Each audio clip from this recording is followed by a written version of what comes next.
Parul university के placements का कोई रिप्लेसमेंट नहीं, इसलिए टॉप कंपनीज की फर्स्ट चॉइस। आप तो समझ ही गए होंगे। Join Parul university, Vadodara, Gujarat.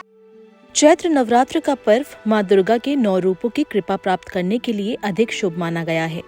चैत्र माह के शुक्ल पक्ष की प्रतिपदा तिथि का प्रारंभ 29 मार्च को शाम 4:27 पर हो रहा है। वहीं इस तिथि का समापन 30 मार्च को दोपहर 12:49 पर होने जा रहा है। 2 दिन प्रतिपदा तिथि होने के कारण लोग दुविधा में पड़ रहे हैं, लेकिन हिंदू धर्म में उदया तिथि मान्य है। इस प्रकार नवरात्र व्रत की शुरुआत रविवार यानी 30 मार्च से होगी।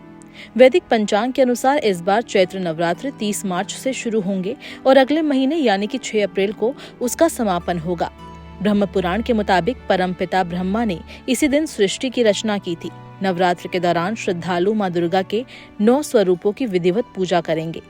इन 9 दिनों में भक्त अलग अलग तरीकों से मां को खुश करने का प्रयास करते हैं। पंचांग के अनुसार चैत्र नवरात्र का पहला दिन रविवार होने से देवी दुर्गा का आगमन हाथी पर होगा। हाथी पर भगवती के आगमन से पर्याप्त वर्षा, सुख समृद्धि, आर्थिक उन्नति होती है। इससे देश, कृषि, पर्यावरण, जीव जंतु और मनुष्य सभी को लाभ होगा। चैत्र शुक्ल विजयदशमी को सोमवार के दिन होने से माता की विदाई महिष, भैंसे पर होगी। इस साल चैत्र माह की शुक्ल पक्ष की प्रतिपदा तिथि 29 मार्च को शाम 4:27 पर शुरू हो रही है। वहीं इस तिथि का समापन अगले दिन 30 मार्च को दोपहर 12:49 पर होगा। इस दिन घट स्थापना का मुहूर्त कुछ इस प्रकार रहने वाला है। सुबह 6:13 से शुरू होकर सुबह 10:22 तक। घट स्थापना अभिजीत मुहूर्त दोपहर 12:01 से दोपहर 12:50 तक। इस बार चैत्र नवरात्रि की महाअष्टमी और महानवमी का संयोग देखने को मिल रहा है, क्योंकि इस बार पंचमी तिथि का क्षय हो रहा है। ऐसे में 8 दिनों तक मां दुर्गा के अलग अलग स्वरूपों की पूजा अर्चना की जाएगी।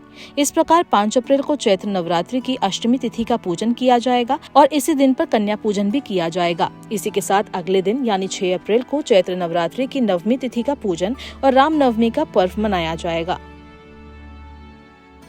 नवरात्र का व्रत करने वाले साधक को भूलकर भी खाने में सफेद नमक का इस्तेमाल नहीं करना चाहिए। इसके स्थान पर सेंधा नमक का इस्तेमाल करें। नवरात्र की अवधि में तामसिक भोजन, शराब, मांस आदि से दूरी बनानी चाहिए।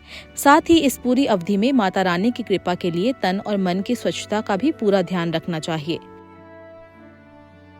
मान्यताओं के अनुसार मां भगवती की उपासना करने से राहु केतु के दोष को दूर किया जा सकता है। ऐसे में नवरात्र की पवित्र अवधि में 9 दिनों तक दुर्गा सप्तशती का पाठ जरूर करें। ऐसा करने से राहु और केतु जैसे अशुभ ग्रहों का प्रभाव कम हो जाता है।